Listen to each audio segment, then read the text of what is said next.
I ask for the truth on behalf of Justine Long concerning relationship issues. What's this about? Compatibility, I think? Is this a compatibility thing? What's going on? Ask in the name of truth, right conduct, peace, love and non-violence. Blessed be to the truth always. And we just cut the deck for you there, Justine, and pop the cards. Just stick them over here to the side. And then, of course, I'm going to deal out 3 cards. I suppose you could say beginning, middle and end, in the sense of, in this case, it's past, present and future. So the first card we deal with just placed just here. Just where you can see it there, so that's in the position of the recent past. I always say about a moon phase behind. It's about three or 4 weeks or so ago, isn't it, between now and then. And of course the next card we've placed down is in the position of the present. So that's now, of course. That represents, you would say, what's happening now.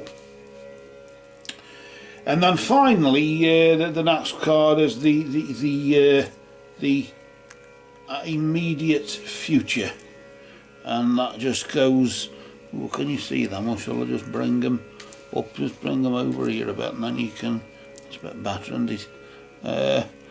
Not just a bit. Is that okay for you? I think that should be just right there. So let's see what has been going on between now and this time last month, like the last 3 or 4 weeks or so, something like that. So we get the first card, which represents that,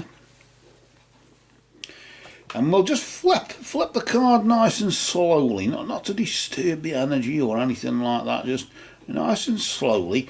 And notice that you got the energy of the sun, the elements, an elemental energy there, according to this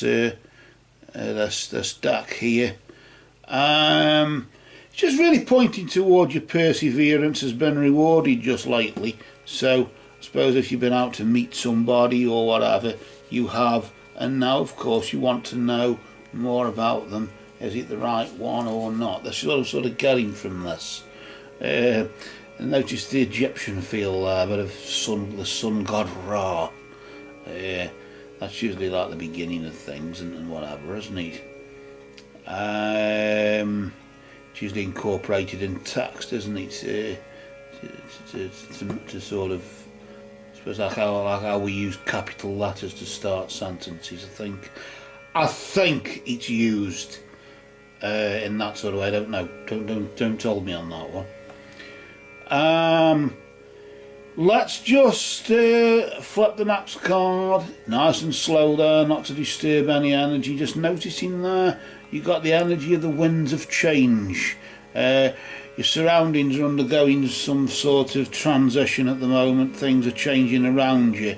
Of course, that sometimes means that you sometimes haven't got any control over it.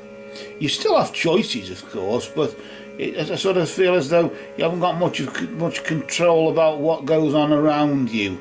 Be that the person you've met having to do something and go somewhere or whatever, and you've got no control over that. I don't know what I'm sort of thinking along them lines. I don't know. Clearly, whatever you've tried, if at first you don't succeed, you've tried again, but nevertheless, the winds of change still blow, don't they? Well, let's just see what the immediate future holds. You got the satyr. That's the mythical half man, half goat, the creature that represents revelry and indulgence. That's where the word Satan comes from, isn't it? Because I suppose that's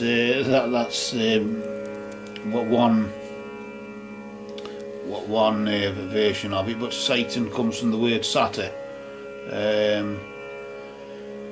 So the next time anybody said about Satan being the fallen angel, just remember his name came from a mythical creature that represents revel and indulgence. So even God uses mythical names to name his own angels, even the fallen ones, which is a shame really.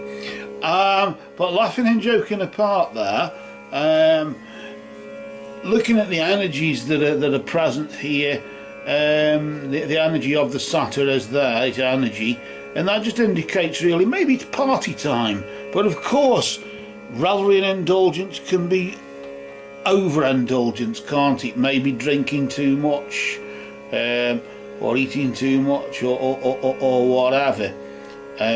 Maybe as times change now for you, and things around you change, and maybe people move on, or people grow up and do different things and meet different people, and maybe not so much don't remain your friends anymore, but certainly you might not see them as often because they're preoccupied with their own agendas or whatever. It's time, sort of like between now and this time next month, you'll just sort of discover yourself with a bit of revelry and indulgence, enjoying yourself a bit. It's time to enjoy yourself. A reading on you, of course, on both of you together there. Well, all you can do is enjoy yourself, as it indicates there, and what happens in the long term is anybody's guess. But while you can, enjoy yourself while you can, because there might come a time later on where you'll be unable to enjoy yourself, or you won't be in a position to enjoy yourself because you'll have responsibilities that will have been created through you enjoying yourself. So Professor Richard Dawkins calls it the selfish gene.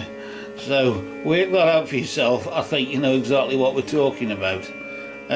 So really, it's just one of these cases where if at first you don't succeed, try again, and you've tried, you've persevered, and that perseverance has been rewarded, and now your surroundings are undergoing transition, which will lead to revelry and indulgence in the immediate future, in the sense of it's time for party time to enjoy it while it lasts.